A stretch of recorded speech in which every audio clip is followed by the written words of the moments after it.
Estamos estudando a respeito dos discípulos de Jesus. E hoje nós iremos estudar a respeito de dois destes discípulos de Jesus. Iremos aprender sobre a vida, a história e a trajetória de Simão e também de Judas Iscariotes. Estes também foram chamados por Jesus quando a Bíblia Sagrada nos diz que Jesus escolheu 12 homens para lhe auxiliar em seu ministério terreno, e a palavra de Deus nos revela que dentre eles estava Simão e também Judas Iscariotes. A primeira coisa que eu gostaria de destacar nesta noite é que Jesus, ele tem uma forma peculiar de escolher pessoas para fazer a sua vontade.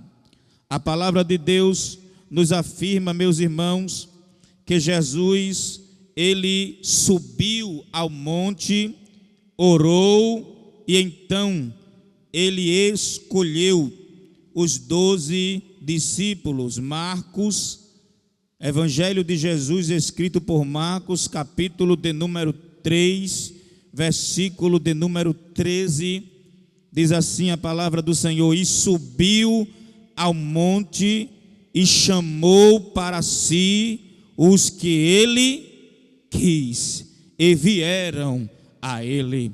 Observe que Jesus subiu ao monte, orou, e o evangelista Marcos diz: ele escolheu quem ele quis. Aleluia! Ele não escolheu quem a corte romana queria.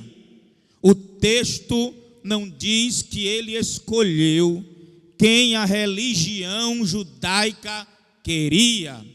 O texto não diz que ele escolheu quem os grandes pensadores, filósofos e influenciadores da sua época queriam. O texto diz que ele escolheu quem ele quis. Aleluia! Glória seja dada ao nome do Senhor. A escolha de Jesus não é baseada na opinião de ninguém.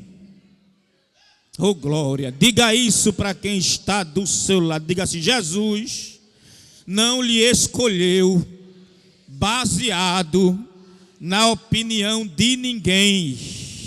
Glória, glória, glória. Se Jesus fosse depender da opinião de alguém para nos escolher, eu não estaria aqui, você não estaria aqui. Jesus não depende da opinião de ninguém, ele escolhe quem ele quer. É por isso que nós podemos dar glória a Deus. Você não está aqui porque o homem quer, porque alguém gosta, porque você é bonito, porque você fala bem. Você está aqui porque Jesus quis. Quantos estão aqui porque ele quis? Ele quis você. Oh, eu já estou sentindo a presença dele aqui. Quem está sentindo a presença?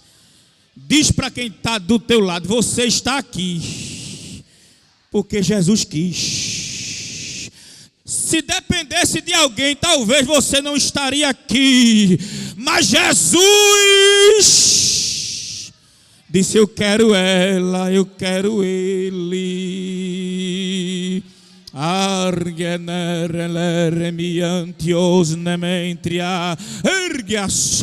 Alguém pode até dizer: mas ele é muito baixinho. Mas eu quero ele.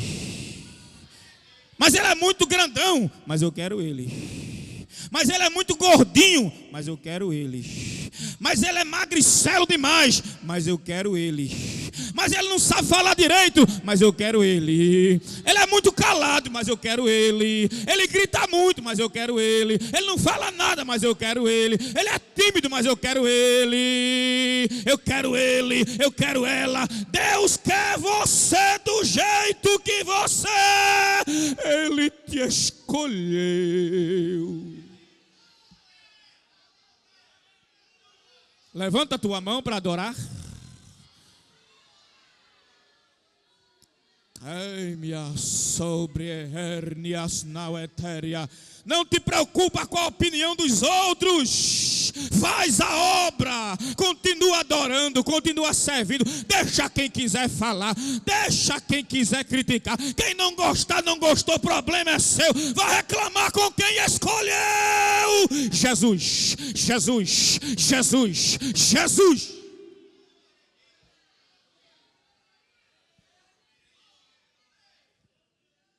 Oh, aleluia. Ele escolhe quem Ele quer. E a palavra de Deus vai deixar bem claro isto.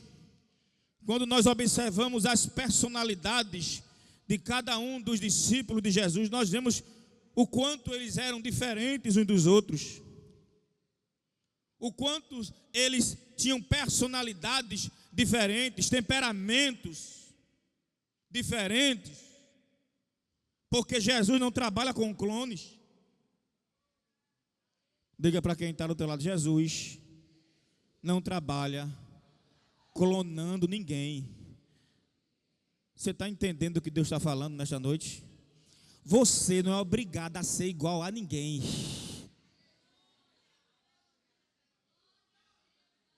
Cada um dá glória de um jeito, dá aleluia de um jeito, sente a presença de Deus de um jeito, prega de um jeito, canta de um jeito. Ele está dizendo: eu te escolhi porque você tem um jeito diferente, e eu me agradei de você.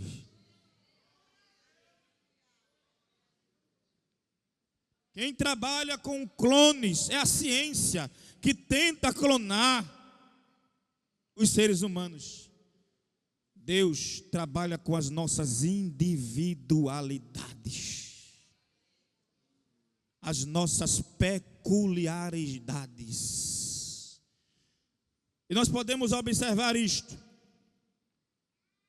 Quero falar introdutoriamente desses dois personagens que são enigmáticos em suas personalidades. Primeiro, Simão, chamado Zelote, que teve sua vida resgatada das garras do ódio e da violência para aprender aos pés do mestre a ser manso e humilde de coração. Depois também vamos analisar a vida de Judas Iscariotes, que marcou a história do cristianismo como aquele que traiu Jesus. Seu nome até hoje é símbolo de traição, ganância e ingratidão. Então nós observamos, meus irmãos, o contraste que existe entre esses dois discípulos de Jesus. O primeiro, quero destacar Simão, também conhecido como Simão o Zelote. A maioria absoluta dos estudiosos de biografias apostólicas acreditam que Simão foi um participante ativo do movimento de resistência armada dos zelotes. E devemos entender que essa expressão zelotes vem de uma raiz hebraica que traz o sentido de zelo. E ele, Simão, ele era adepto, participante ativo de um movimento ideológico, religioso, de resistência armada. Este movimento lutava contra o governo romano, que naqueles dias haviam subjugado os judeus, e os judeus viviam debaixo da autoridade romana.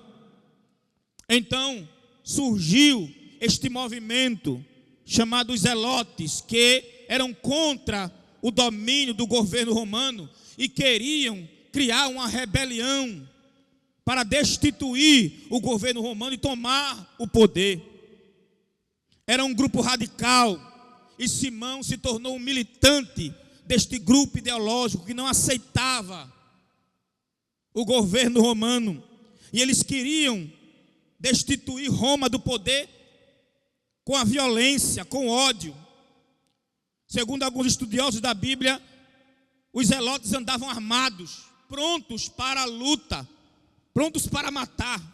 Os zelotes também, eles eram treinados na habilidade para manusear espadas, e eles tinham um golpe de espada, uma técnica que só com um golpe eles matavam as pessoas. Com um único golpe de espada eles tinham a capacidade de acertar em uma parte do corpo que a pessoa morria na hora. Então muitos tinham medo de passar por um zelote, porque ele ficava com a espada escondida, guardada, e quando ele passava por alguma autoridade romana, ele poderia matar com um único golpe aquela pessoa, aquela autoridade romana. Simão pertencia a este grupo radical, que tinha uma ideologia baseada no ódio, baseada na violência. E agora a Bíblia Sagrada vai nos mostrar que ele tem um encontro com Jesus. Os zelotes eram guerreiros violentos e também eram fora da lei, porque eles queriam matar e destituir o governo romano. Observamos que este grupo era marcado pela violência, pelo ódio, pela brutalidade, pela rebeldia, mas a Bíblia diz que Simão, o zelote, tem um encontro com um mestre chamado Jesus. E a Bíblia diz que Jesus faz uma mudança radical, começa agora a operar uma mudança radical na vida de Simão. Este homem agora vai ser lapidado por Jesus, vai ser confrontado por Jesus em suas ideias, em seus ideais, em suas ideologias radicais e contrárias à vontade de Deus. Ele tinha convicções dentro de si, ele tinha uma opinião, mas Jesus vem confrontar a opinião de Simão. Como um zelote, Simão ansiava pelo surgimento do Messias, na esperança de que a nação fosse liberta do Império Romano. Talvez viu em Jesus um líder político, mas descobriu um mestre divino. Os conceitos, as opiniões contrárias à verdade, as ideias que contrariam a palavra de Deus são superadas pelo poder do Evangelho. Quantos podem dizer amém? Observe que Simão, ele viu em Jesus um líder político. Ele achava que Jesus iria liderar a nação judaica, iria fazer uma revolução, iria destituir Roma do governo, e Jesus iria reinar, seria um líder que iria reinar. Essa era a expectativa de Simão. Jesus vem e diz assim: o meu reino não é deste mundo. Começa a confrontar ele. Ele é acostumado, ele tinha o costume de agir pelo ódio, pela brutalidade. Ele achava que só poderia resolver os problemas da sua nação com a brutalidade, com o ódio, com as suas ideologias violentas. Jesus chega no Sermão do Monte e diz: bem-aventurado os mansos de coração. Diga para quem está do seu lado: evangelho. Evangelho é confrontação de ideias. Quem está disposto a seguir a Jesus vai ter que ser confrontado. Jesus, ele faz questão, irmão, de nos confrontar, de dizer assim: você acha que está certo? Eu vou lhe mostrar que você está errado. Eu vou lhe mostrar que você não é nada. Eu vou lhe mostrar que você não sabe de nada. Eu vou lhe mostrar que eu sou o Senhor, que eu sei o que é melhor. Eu vou lhe mostrar que eu sou o caminho. Eu vou lhe mostrar que eu sou a solução. Eu vou lhe mostrar que eu sou a resposta. Eu vou lhe mostrar que não é do seu jeito, é do meu jeito. Oh, glória seja dada ao nome do Senhor. Então nós observamos, meus irmãos, que Simão, ele foi confrontado pelo Mestre divino, por Jesus.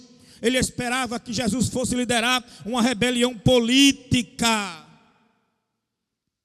Mas Jesus, ele veio para transformar vidas, para resgatar. Evangelho é transformação de vida. Evangelho não é uma ideologia. Evangelho não é uma ideia de homem. Evangelho é transformação de caráter, é mudança de vida. Evangelho é metanoia, essa expressão grega que significa arrependimento, mudança completa de mentalidade.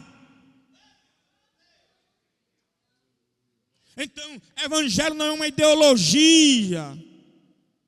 Evangelho é, segundo Paulo, poder de Deus. O apóstolo Paulo escreveu dizendo: a mensagem da cruz é loucura para os que perecem, mas para nós que somos salvos é poder, poder, poder, poder, poder. Não é ideia de homem, não é uma filosofia, aleluia, não é uma ideologia. Estamos vivendo em uma época, meus irmãos, que o mundo está cheio de ideologias, são tantas e tantas, mas evangelho é superior a tudo isso. Evangelho é mudança de caráter, é transformação. O evangelho pega o homem, confronta ele e diz a ele: você precisa mudar, você precisa entender que Jesus é o caminho, a verdade e a vida, e que você precisa de mudança de caráter e de atitude.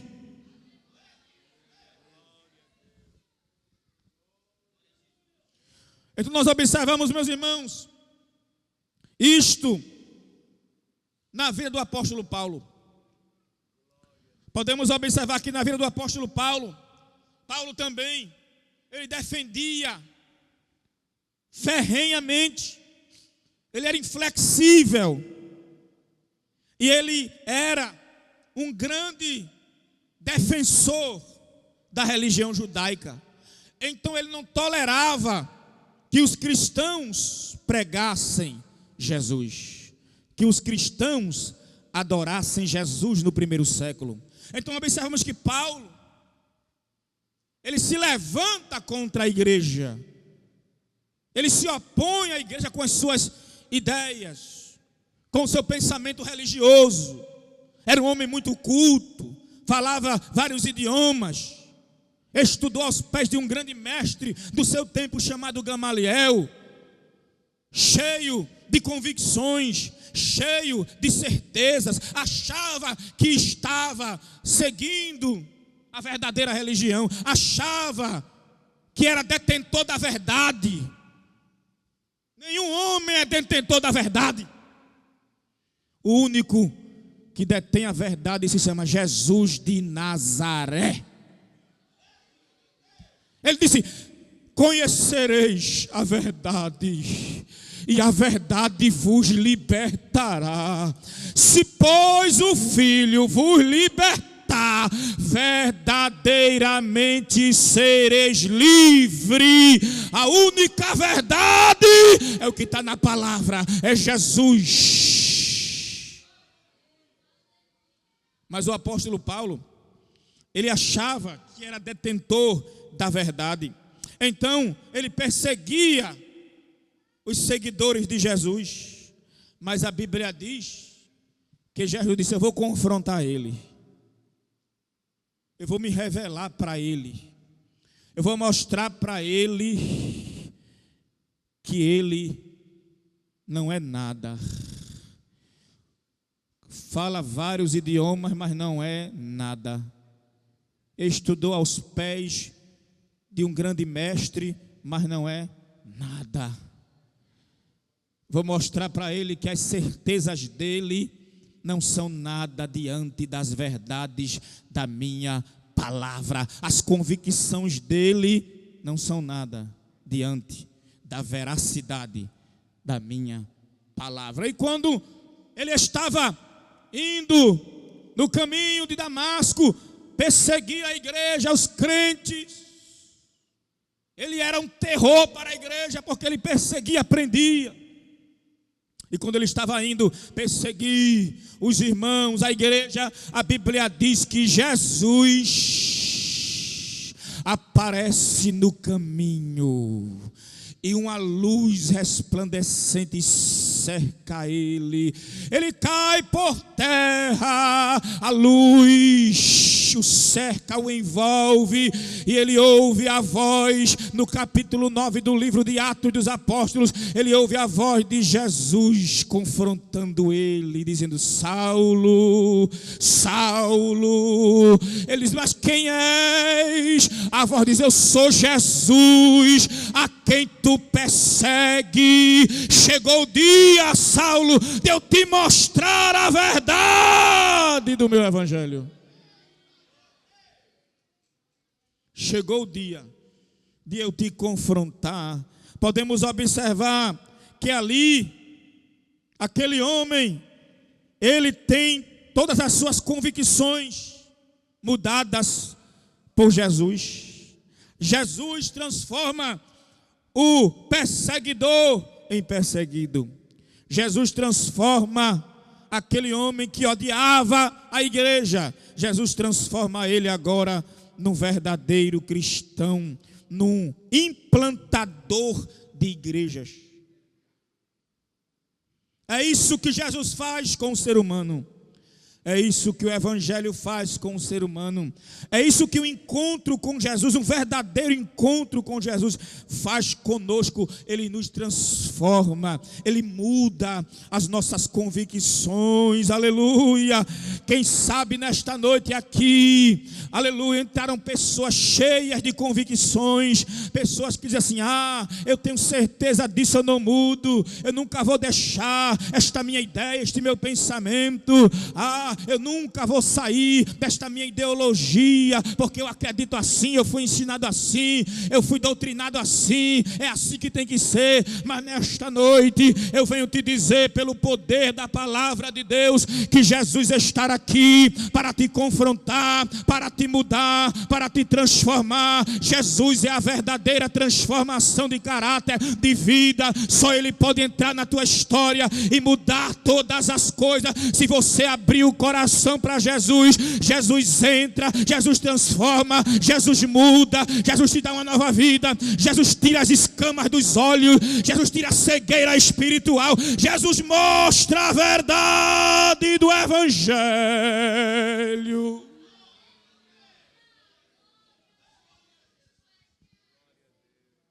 Glória seja dada ao nome do Senhor. Veja o que Paulo diz depois que ele tem um encontro com Jesus. Filipenses, capítulo de número 3, a partir do versículo 4, o apóstolo Paulo diz: ainda que também podia confiar na carne, ou seja, confiar nas minhas habilidades, confiar nas minhas aptidões, confiar no meu conhecimento. Se algum outro cuida que pode confiar na carne, ainda mais eu. Veja o que ele diz: circuncidado ao 8º dia, da linhagem de Israel, da tribo de Benjamim, hebreu de hebreus, segundo a lei fui fariseu, segundo o zelo, perseguidor da igreja, segundo a justiça que há na lei, irrepreensível. Mas o que para mim era ganho, reputei perda por Cristo. E na verdade, tenho também por perda todas as coisas, pela excelência do conhecimento de Cristo. Diga para quem está do seu lado: o conhecimento de Cristo é excelente.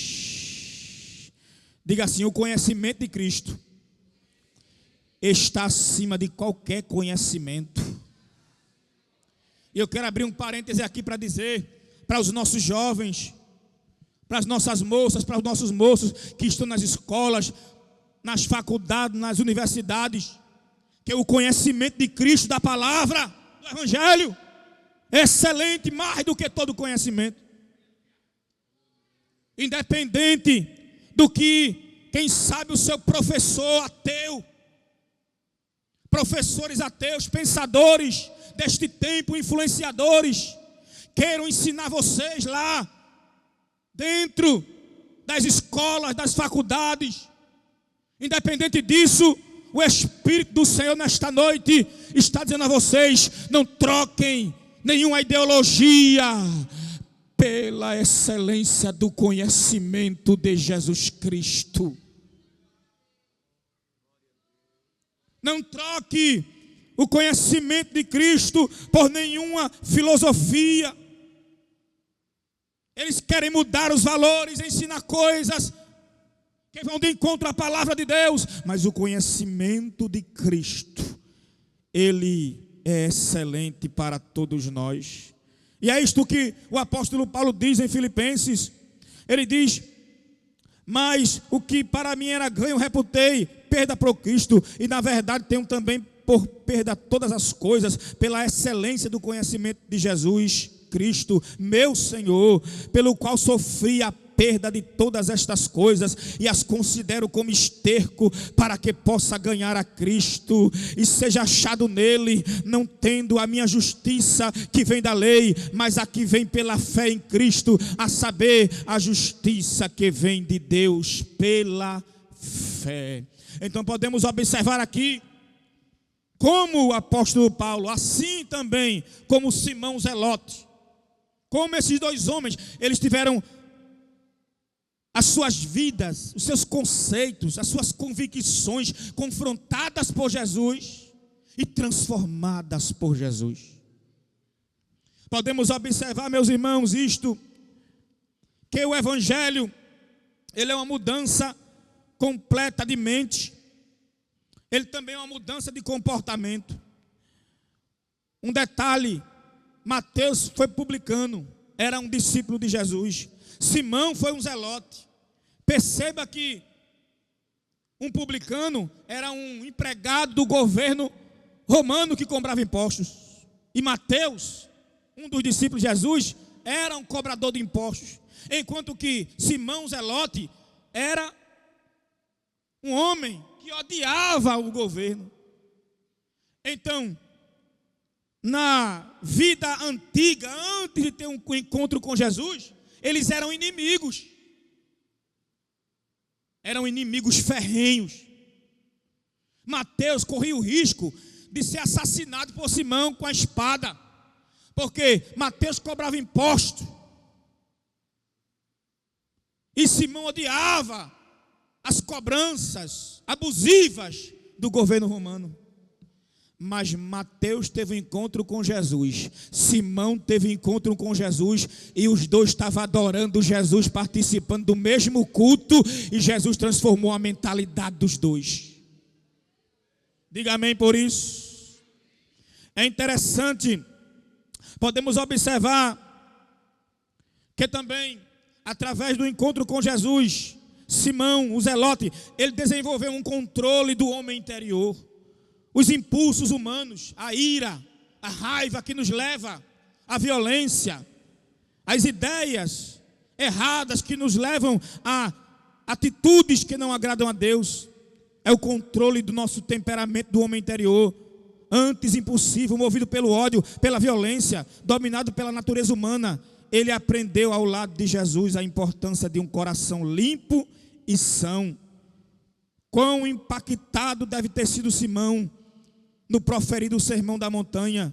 Seus ouvidos não mais ouviam a morte, e sim a vida. Era ensinado a perdoar em vez de revidar. Simão passou pelo processo da renovação da mente, conforme está escrito em Romanos, capítulo 12, versículo 2.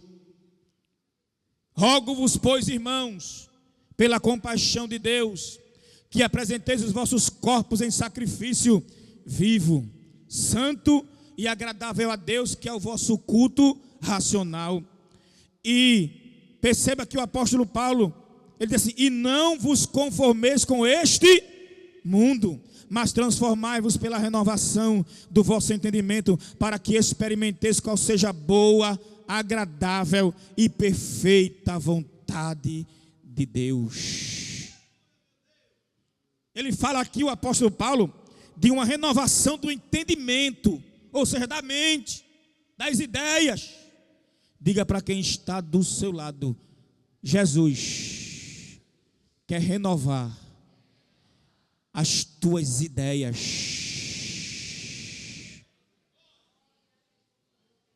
Os pensamentos que não agradam a Ele, os conceitos que não agradam a Ele, aquilo que você aprendeu e tem como convicção que não agrada a Ele.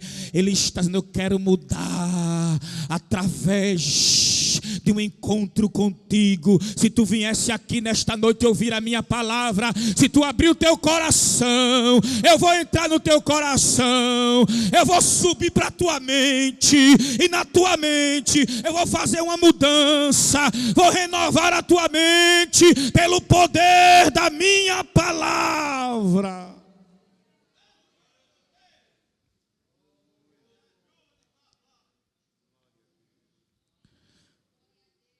Jesus é o mestre dos temperamentos. E Simão, Paulo, que eu citei aqui, eram homens que tinham temperamentos terríveis, impetuosos. Mas Jesus, ele é o mestre dos temperamentos.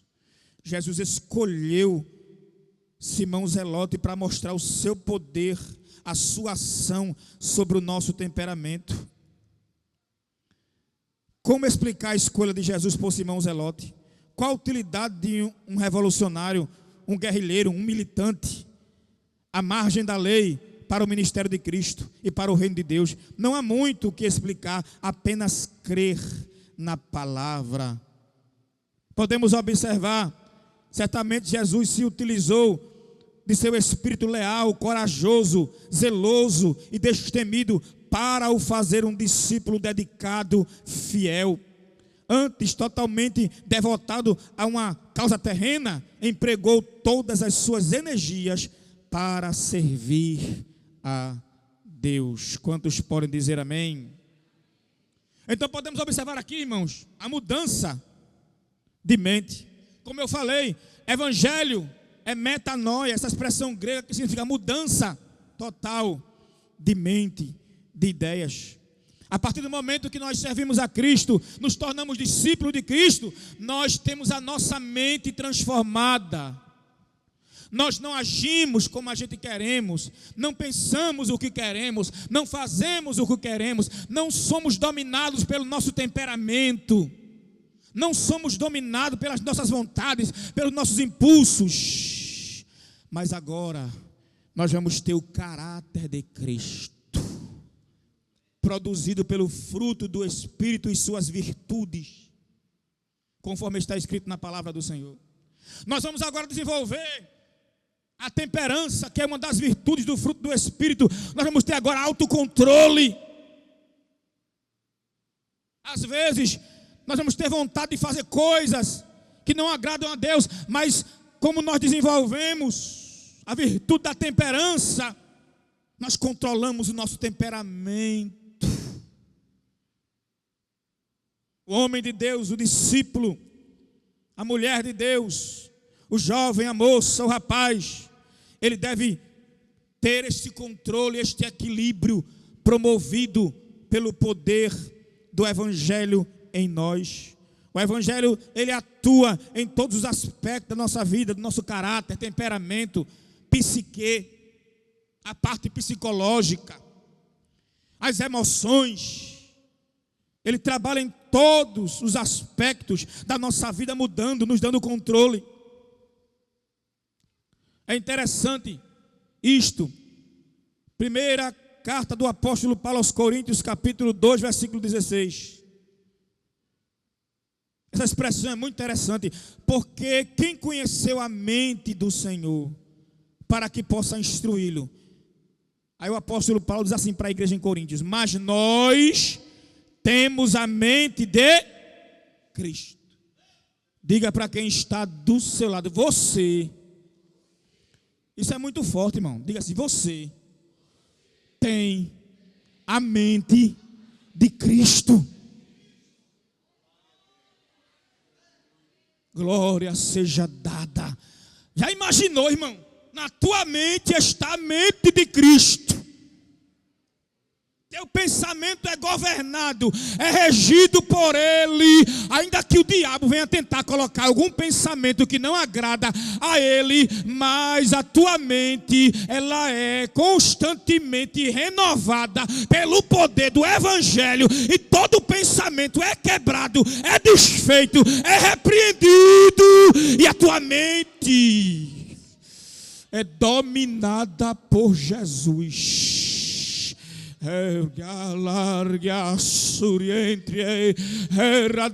Todo pensamento negativo vai cair por terra nesta noite aqui. Todo pensamento que não agrada a Deus vai cair por terra aqui nesta noite.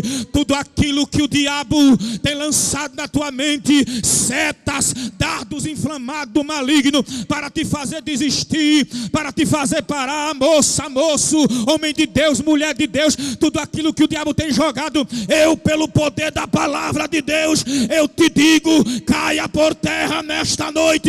Receba em tua mente o toque de Cristo.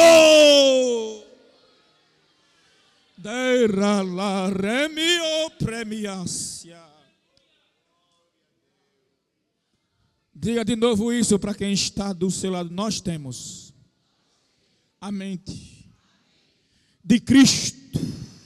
Porque Paulo não disse que nós temos a mente de Moisés, porque se nós tivéssemos a mente de Moisés, nós feriríamos a rocha por 2 vezes e comprometeríamos a nossa entrada na terra prometida. Porque Paulo não disse que nós temos a mente de Elias, porque fugiríamos para a caverna afugentados e com medo de Jezabel. Porque Paulo não disse que nós temos a mente de Sansão, porque trocaríamos o nosso segredo com Deus por alguns minutos de prazer com uma prostituta.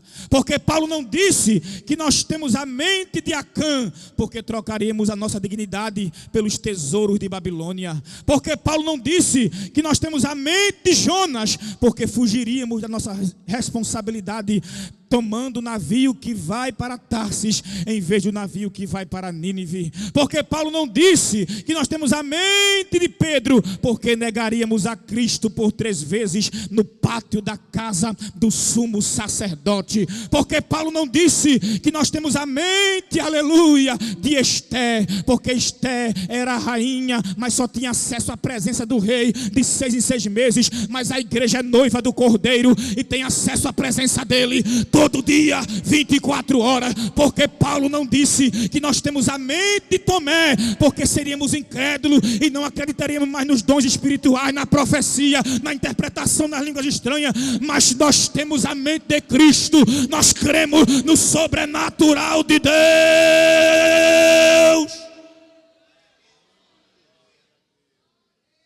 A mente de Cristo. Diga amém por isso.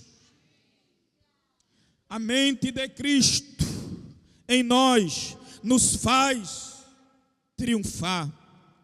Mas quero caminhar para o desfecho desse estudo, agora abordando a trajetória de Judas Iscariotes. Era filho de Simão Iscariotes, e como seu sobrenome provém da língua aramaica, Iscariote, no aramaico, que significa homem de Queriote, é provável que tenha nascido na cidade de Queriote, na Judeia. Essa cidade humilde do sul da Judeia é mencionada em Josué 15 e 25, como Queriote Esrom. Sendo assim, Judas era o único discípulo da Galileia. O seu chamado foi um chamado semelhante aos demais. E eu gostaria de chamar a atenção da igreja para isso. Alguns grupos sectários ensinam de forma errada que não havia salvação para Judas, como se ele não tivesse chance de arrependimento por ter traído Jesus. Mas esse ensino é errado. Judas, ele foi chamado por Jesus. Jesus acreditava no potencial de Judas para ser um bom discípulo. Ainda que não descrito pelos escritores dos evangelhos, Judas, como os demais, seguia Jesus voluntariamente, atendendo a sua convocação, mas seu coração ainda não estava totalmente entregue ao Senhor. Jesus sabia dessa realidade, mas entenda, o fato de Jesus saber não significa que Jesus causou. Jesus sabia que Judas iria lhe trair, mas isso não significa que Jesus causou isto. Jesus, ele acreditava em Judas, e havia sim arrependimento para Judas, porém ele não buscou o arrependimento como nos afirma a palavra de Deus. É plausível deduzir que a aproximação de Judas ao Senhor não era genuinamente espiritual, era movida por outros interesses. Assim, muitos seguem a Cristo por desejos egoístas, por ambição, em busca de benefícios, atraídos pelos sinais, porque então Jesus o escolheu sabendo que ele era assim. Jesus o escolheu, era como se Jesus queria demonstrar que ele não desiste de ninguém. Diga para quem está do seu lado: Jesus não desiste. Diga: Jesus sempre dá uma oportunidade. Olhe para cá. Agora cabe ao homem, cabe a mim, cabe a você aproveitar a oportunidade que Jesus está te dando. Quantos podem dizer amém por isso? Então, se porventura existe alguém aqui esta noite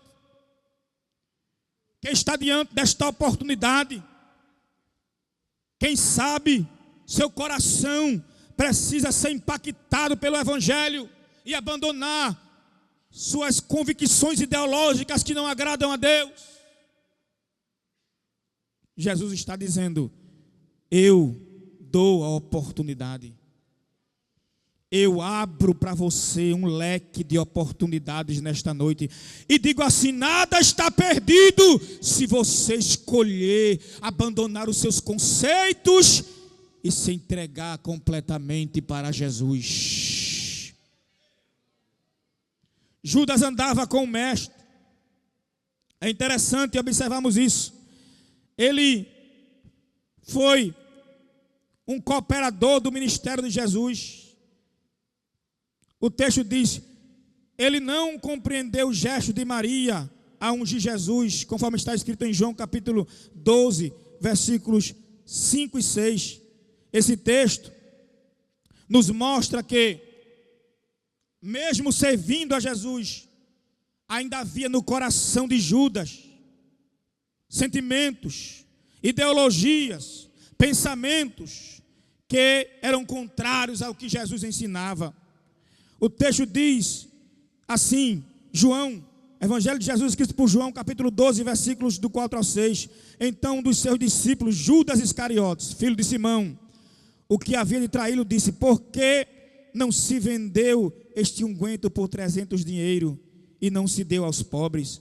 Perceba que nesta ocasião, aquela mulher veio ungir Jesus, e a palavra de Deus nos diz que quando ela veio ungir Jesus, quando Maria veio ungir Jesus, ela trouxe um perfume caro, de unguento, muito caro, e Judas, ele começou agora a criticar a atitude daquela mulher que veio adorar a Jesus. Veja que seu coração era materialista, era pegado aos bens materiais. E por isso ele diz em João, capítulo 12, versículo 5, por que não se vendeu este unguento por 300 dinheiro e não se deu aos pobres? Ora, ele disse isso, não pelo cuidado que tivesse dos pobres, mas porque era ladrão e tinha a bolsa e tirava o que ali se lançava. Perceba que Jesus também confiava em Judas. Mesmo Jesus sabendo que ele ia trair, mas Jesus confiava nele, deu a ele a tesouraria, a administração da bolsa no ministério de Jesus. Mas eu quero dizer, meus irmãos, que esta atitude de Judas foi fazendo com que a cada dia ele fosse tendo um sentimento contrário à vontade de Deus. E então, esse sentimento vai desencadear aquilo que nós chamamos de apostasia. Repita comigo, apostasia. Essa expressão apostasia significa o abandono da fé. É quando a pessoa fecha o seu coração para Deus de tal forma que ela rejeita o arrependimento. E então ela apostata da fé. E quando isto aconteceu, a Bíblia diz que o diabo entrou no coração dele. Lucas capítulo número 22, versículo 3 diz: entrou, porém, Satanás em Judas, que tinha por sobrenome Iscariotes, o qual era do número dos 12. Observe que o diabo entrou no coração dele porque ele foi se deixando levar pela avareza, pelo apego às coisas materiais, pelo materialismo. Ele não conseguia mais enxergar Jesus como um homem que veio cumprir o projeto que o Pai lhe havia designado. Ele só enxergava Jesus simplesmente como alguém que estava ali para causar uma revolução. E isto foi trazendo para dentro dele um sentimento de decepção que culminou na apostasia. Nós devemos entender, meus irmãos, que esse exemplo de Judas é um exemplo que nós devemos observar com muito cuidado, para que isto nunca, em hipótese alguma, aconteça conosco. Diga para quem está do seu lado, que Deus te livre, diga, da apostasia. Ele abandonou a fé. Ele começa agora a olhar para Jesus, e o seu desejo era trair Jesus. O diabo entrou no coração dele. Ele resolve então trair Jesus. Alguém diz assim: havia solução para Judas? Havia esperança para Judas? Sim, havia esperança para Judas. Observe no Evangelho de Mateus capítulo 19, versículo de número 28. E Jesus disse-lhe: em verdade vos digo, que vós que me seguiste, ou seja, os discípulos, quando na regeneração o Filho do Homem se assentar no trono da sua glória, também vos assentareis sobre 12 tronos, para julgar as 12 tribos de Israel. Então observe que essa promessa que Jesus fez também era para Judas. Jesus estava dizendo: olha, Judas, todos vocês aqui, incluindo Judas, quando no meu reino eu estiver, vocês irão sentar comigo em 12 tronos. Então veja que havia salvação. A intenção de Jesus era salvar Judas, mas ele rejeitou e traiu o mestre. E que nós possamos, meus irmãos, seguir em frente e nunca nos deixar levar pela apostasia. Muitos têm apostatado da fé em nossos dias.